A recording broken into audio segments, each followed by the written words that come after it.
What is going on, guys? This little episode is a bit impromptu, and you'll understand why as you get into it. I started a podcast with a very good friend of mine who is very intelligent, has a lot of background, not only in the finance industry, real estate, and now he's wrapping up getting his law degree, and he's going to become a lawyer, I guess more than a law degree. But in any case, my good friend John and I started a podcast specifically discussing Web3. However, this is going to be something, as I said, it's a bit more time sensitive. It has to deal with Ukraine, especially coming up on the date that John is going to mention, ways for you to support Ukraine in a really cool way that does have to deal with cryptocurrency and Web3. Gives you a great example as to another use case for cryptocurrency, a very novel and ingenious way to support Ukraine and other emergencies, humanitarian efforts on a global scale. It's pretty amazing.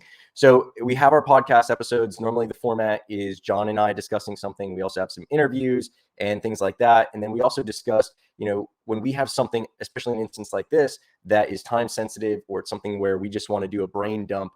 Let's not make it a static format where it has to be something stringent, where it's both you and I and cameras and all that other jazz. Let's make it open to maybe foregoing the camera, foregoing the other person in an interview or whatever else, and just doing a brain dump. So this is actually the first example of that. And John is going to be, he basically just sent me this recording that he did. It is only audio. So if you're watching this on YouTube, I'll throw up some generic image in editing, but I think this is really important for you to listen to, especially if you're interested in what's going on in Ukraine, how to help them. And even if this is something that, who knows how this Ukraine-Russia thing is going to unfold, hopefully it's wrapped up soon. Even if it's months in the future and this is all a distant memory, which hopefully is going to be the case in the not too distant future, this is still a very interesting use case for, as I mentioned before, any kind of humanitarian effort. And hopefully this not only gets more people involved in helping countries in an easier way to send money where it's needed faster, but also provides some use cases and gives you some ideas as to how cryptocurrency can be used beyond, a lot of the traditional formats of using GoFundMe and all those. And we've seen those instances with GoFundMe and how it's not decentralized. So there are some inherent flaws with that when GoFundMe's politics don't agree with maybe the fundraising venture that's going on at the time.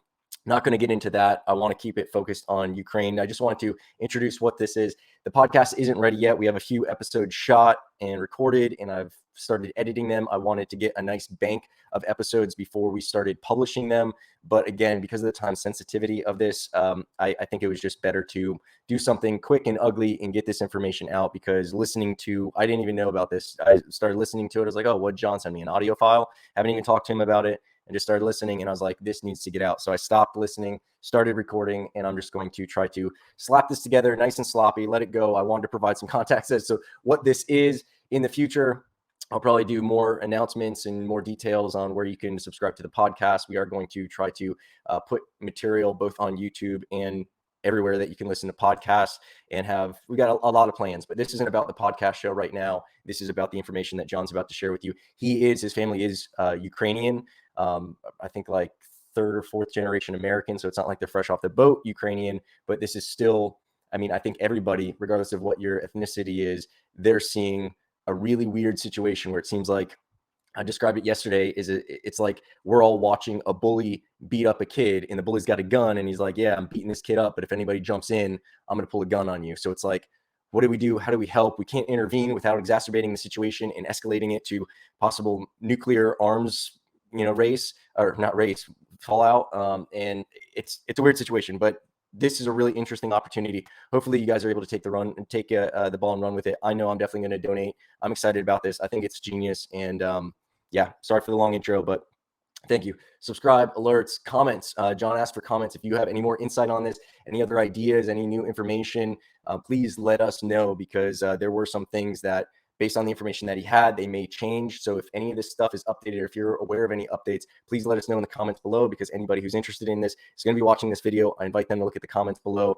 And, God bless. Hopefully you're safe if you're in the Ukraine or in the Eastern European area. My thoughts and prayers are with you.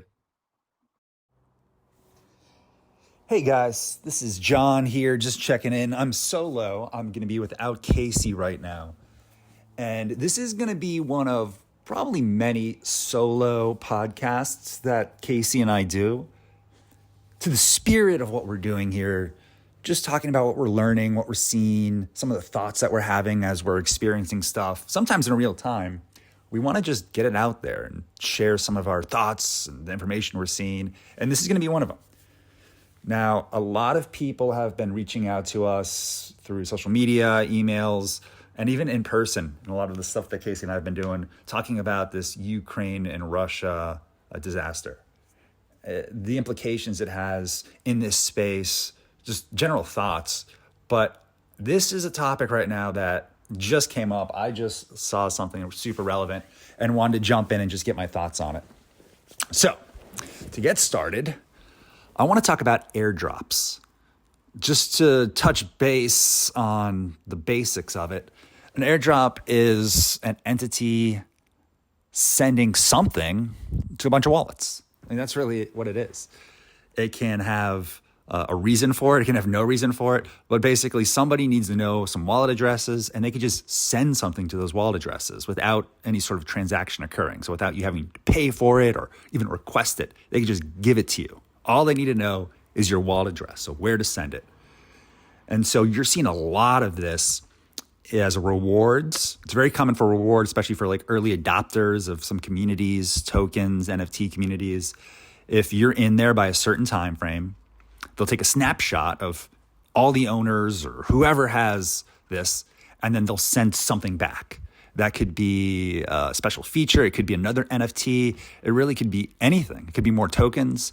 And that's this neat thing about the space, is this back and forth. This isn't always a one-way transaction. Once you're in these communities, these developers, they can send stuff back to you, oftentimes more valuable than your initial contribution. But you don't even have to do that. There's really no requirements on what allows someone to receive an airdrop. It could just be you sign up for a mailing list, right? An email list, and put your wallet address there. It could be you had your wallet address in your Twitter handle and somebody just went through and found a bunch of people that they wanted to send stuff to because they like the cut of their jib. They wanted them in on their community. They thought they'd add value. So it's this neat concept. And what's happening right now is freaking amazing.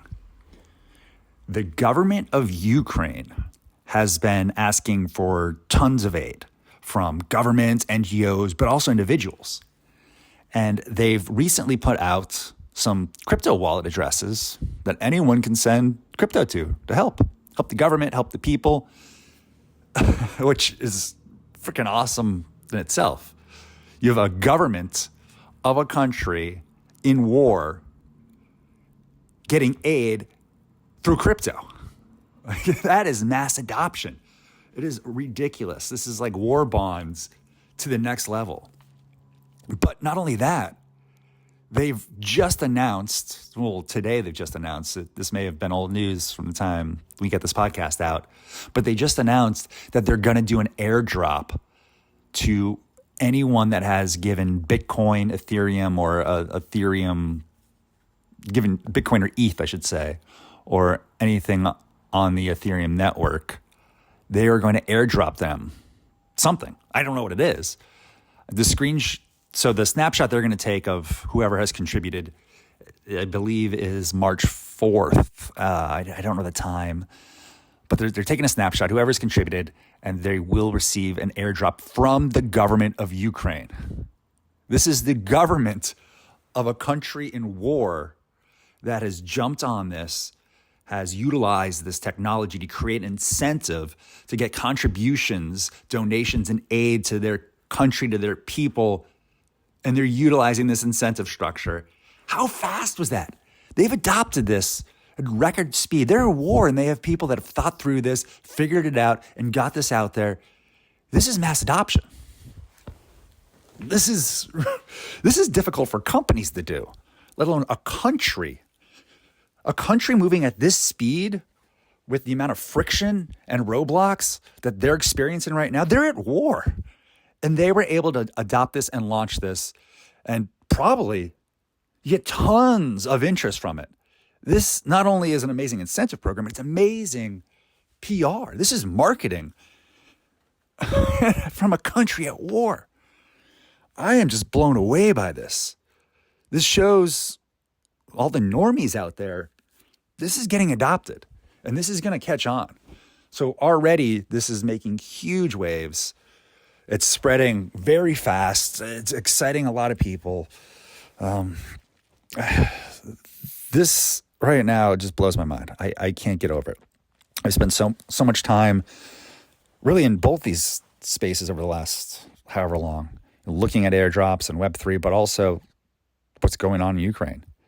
I've spent this past week just